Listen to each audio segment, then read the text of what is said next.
माय माऊली नमस्कार. विविध महान ग्रंथातील एक महान ग्रंथ श्री संत दत्त प्रबोध दत्त अवतार महात्म्य सुलभ निरूपण श्री गुरुदेव दत्त भाग 3 कथासार अभिवाचन करत आहे. श्री गणेशाय नमः. स्वर्ग लोकात झाला हा अहंकार. इकडे अत्रि आणि अनसूया हे दोघे त्या बालकाच्या बाललीला पाहण्यात रमले. परंतु तिकडे वर स्वर्ग लोकात मात्र एकच हाहाकार झाला. कारण कैलासावर गेले तर इथे महादेव नाहीत, वैकुंठात नारायणाचा तपास नाही, तर तिकडे ब्रह्मलोकही ब्रह्मदेवाच्या विना सुना सुना वाटू लागला. तिन्ही देवही कुठे गेले ते कोणाला माहीत नव्हते. त्यांच्या भार्या त्यांना शोधत होत्या, पण त्या तिन्ही देवांचा काही ठाव ठिकाणा लागत नव्हता.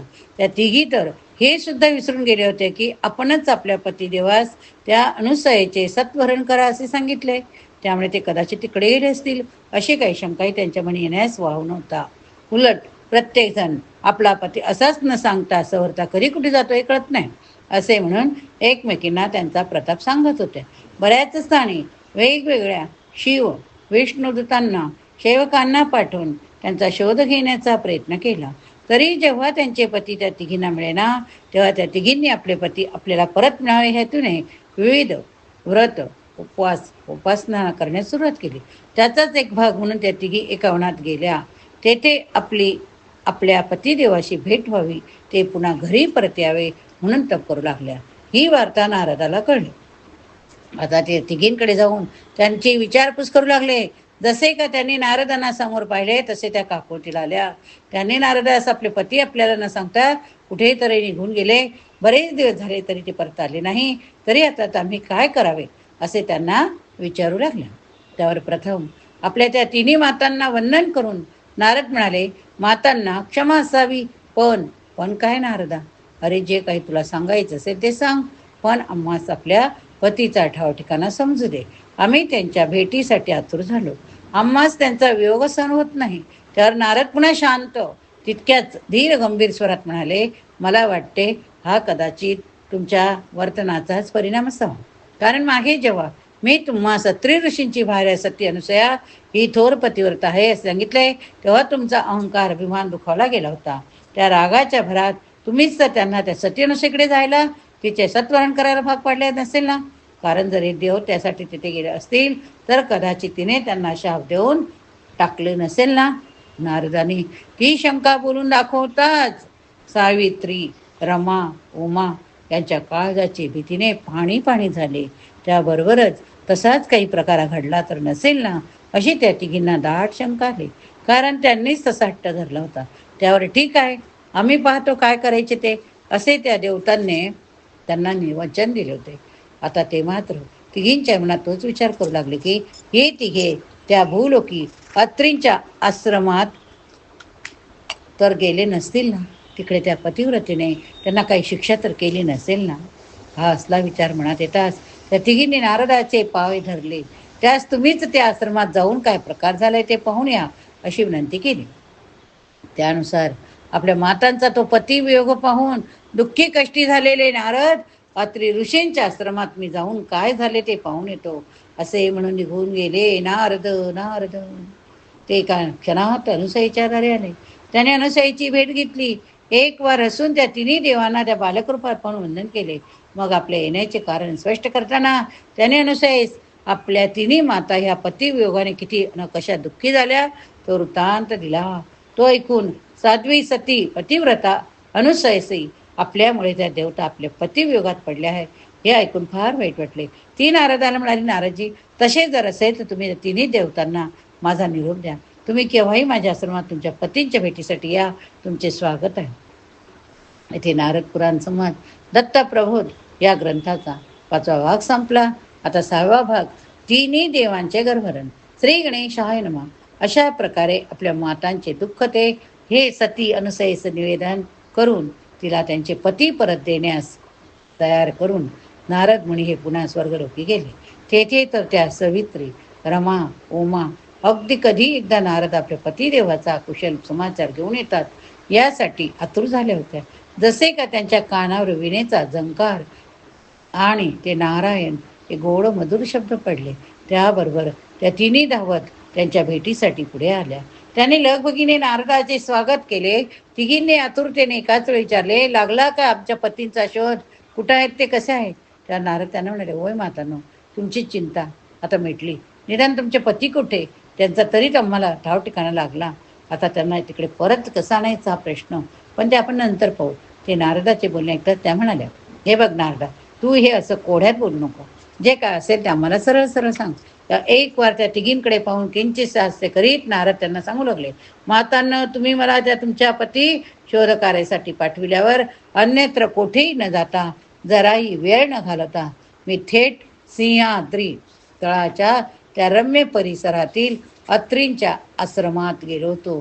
तेथे जाताच त्या सत्वशील दाम्पत्याने माझे मोठ्या आनंदाने स्वागत केले. माझ्या पाद प्रक्षालनाचा कार्यक्रम करून त्यांनी हात जोडून मला विचारले की, हे मुनिवर, त्या स्वर्गलोकाची काय वार्ता?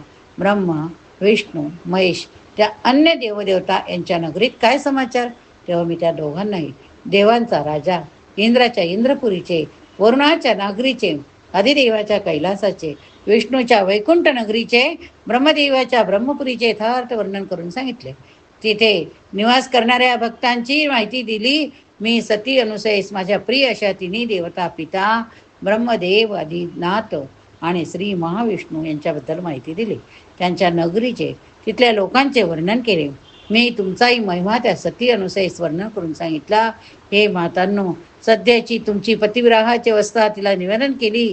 आपले पती कोठे, कसे, काय हे माहीत नसल्याने त्यांच्या समाचारासाठी तुम्ही किती आतुर आहात ते सांगून मग हलकेच म्हणून त्याला हात घालीत मी त्यांना विचारले, हे अत्री देवा, हे अनुसया माते, तिन्ही देव कुठे?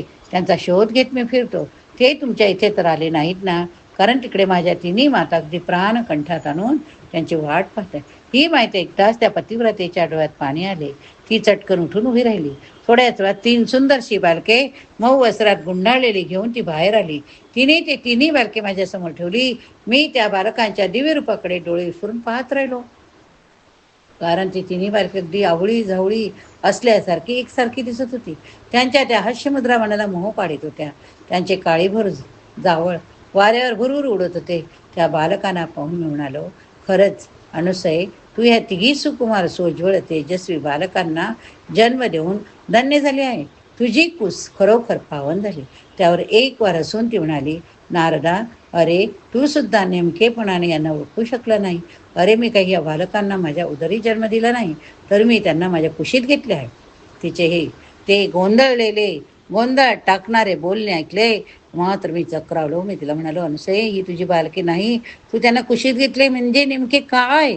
त्यावर अत्री ऋषी म्हणाले, बा नारदा, अरे ही तिन्ही बालके म्हणजे साक्षात ब्रह्मा, विष्णू, महेश, 3 देव. हे त्याचे बोलणे ऐकून माझ्या मुखातून ते कसे अशा प्रश्न बाहेर पडला. तेव्हा पुढे होत सती पतिव्रता अनुसयीने मला असे सांगितले की, नारदारी काही दिवसापूर्वी ती तिघे देव अत्री ऋषी आश्रमात नाहीत हे पाहून माझ्या दारी भिक्षा मागण्यासाठी अतिथींच्या रूपात आले. मी त्यांचे स्वागत केले. त्यांनी माझ्याकडे इच्छा भोजनाची मागणी केली. ते भुकेले आहे हे पाहून मी भोजनाचे ताटे वाढून त्यांना भोजनाची विनंती केली. तेव्हा त्यांनी माझ्याकडे एक विलक्षण अशी मागणी केली. मी धर्मसंकटात पडले, त्यांची ती मी विवस्त्र होऊन त्यांना भोजन द्यावे, त्यांची क्षुधाशम व्हावी, ही विनंती माझ्या पतिव्रत्यास धक्का देणारी. तेव्हा मी माझ्या पतीने मला संरक्षणार्थ दिलेले पतिचरणाचे तीर्थ त्यांच्या अंगावर सिंचन करताच त्या देवतांची अशी 3 बालके झाली. त्या भुकेने रडणाऱ्या जीवांनी माझ्या मातृत्वाला साथ दिली. मी एक एक करून प्रत्येकाला कुशीत घेतले. माझे अमृतपान करून त्याची भूक शांत केली. माझे पतिदेव परत येताच त्यांनी तिच्या दिव्य दृष्टीने ती तिघी कोण नेमके ओळखले. ते माझे सत्वरण करण्यासाठी का आले होते ते ओळखले. त्यांनीच मला ते 3 प्रमुख देव असे सांगितले. मी त्यांना त्या बालक रूपात वर्णन केले आणि मी त्यांचा माझ्या मायेच्या पदराखाली घेऊन त्यांचा सांभाळ करते आहे. वा नारदा, आता मात्र साऱ्याच गोष्टीचा स्पष्ट उलगडा होतो. त्या सर्व घटनेमागचे कारण माझ्या लक्षात आले.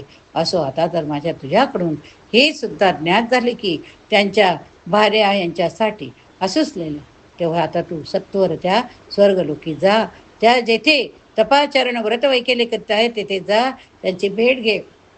त्यांना माझा निरोप सांग की बायानो, तुम्ही खुशाल माझ्या आश्रमात या, तुमचे पती कोणते ते ओळखून घेऊन जा.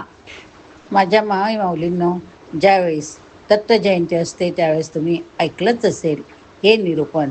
पण आजच्या निरूपणामध्ये तुम्ही का ऐकले ते 4 ओळीत लिहून पाठवा. सती अनुसयीचा तो निरोप त्या तिघींना मिळाला. आपले पतिदेव हे नेमके कुठे आहेत ते समजले.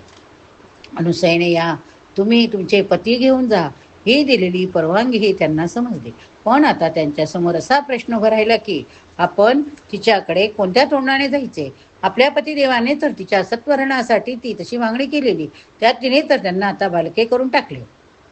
आता आपण त्यांना ओळखणार नाही तरी कसे. त्या तिघी असा विचार करत असताना नारद म्हणाले, आता उशीर का करताय, जा ना, तुमचे पती तुम्ही घेऊन या, म्हणजे जाल. त्यावर त्या म्हणाल्या, नारद अरे हे काम काही बोलण्या इतके सोपं नाही. अरे एक तर ती अनुसया ही या सावित्रीची म्हणजेच पर्यायाने आमची सून, आम्ही तिच्या सासवा, आम्ही तिच्याकडे जायचे, तिला विनंती करायची, आमचेच पती आम्ही तिच्याकडे मागायचे, हे सारं तुला विचित्र वाटत नाही का. त्यावर नारद मनोमन म्हणाले, मातांनो, हा विचार तुम्ही तुमच्या पतिदेवांना तिचे सात्य हरण करा हे सांगण्यापूर्वी करायला होता. आता मागून रडत बसण्यात, उगाच तक्रारी करण्यात काय अर्थ. पण स्पष्ट बोलून न दाखवता नारद म्हणाले, मातांनो, आता विलंब नको. हे पहा, ती अनुसया मोठ्या उदार मनाची, तुम्ही फक्त तुमचा अहंकार, अभिमान, ताटा बाजूला ठेवून तिला शरण जा. ती तुम्हाला तिच्या दारातून विनमुख परत पाठवणार नाही.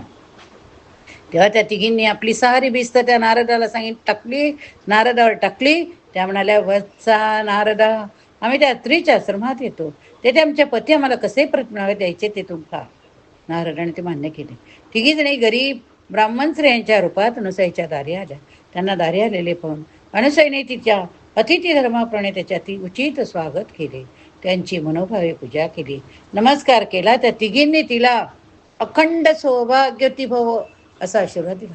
त्यानंतर मोठ्या नम्रतेने अनुसयीने त्यांना, तुम्ही कोण, आपण माझ्या आश्रमात का आला, कोणत्या हेतूने आला विचारले. ती संधी पकडून त्यांनी आपल्या येथे येण्याचे कारण सांगितले. अनुसयीने त्यांना हात जोडून विनंती केली, हे देवतांनो, तुम्ही मला तुमच्या मूळ स्वरूपात दर्शन द्या अशी विनंती केली. तेव्हा त्या तिघी आपल्या सावित्री, रमा, उमा दिव्य रूपात प्रकट झाल्या. त्या आश्रमात एक दिव्य प्रकाश पडला. त्यांचे ते मूळ स्वरूप दर्शन होताच अत्री अनुसया यांनी त्यांचे पदवंदन केले. इतकेच नव्हे तर ती त्यांची क्षमा मागत म्हणाली, हे देवी, तुम्ही तर माझ्यासारखा स्त्री आहात. तुम्ही जाणता की प्रत्येक पतिव्रतेच तिचे सत्वर क्षण ही किती महत्वाचे.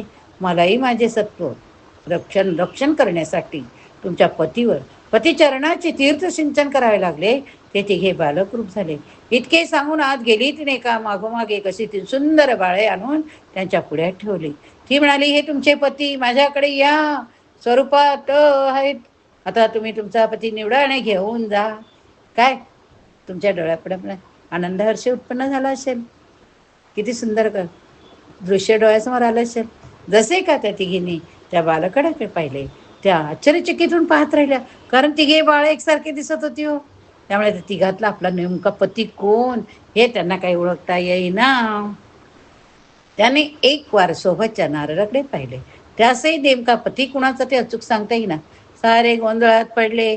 नारदाने एक वार आपल्या माताकडे अचूक सूचक नजरेने पाहिले.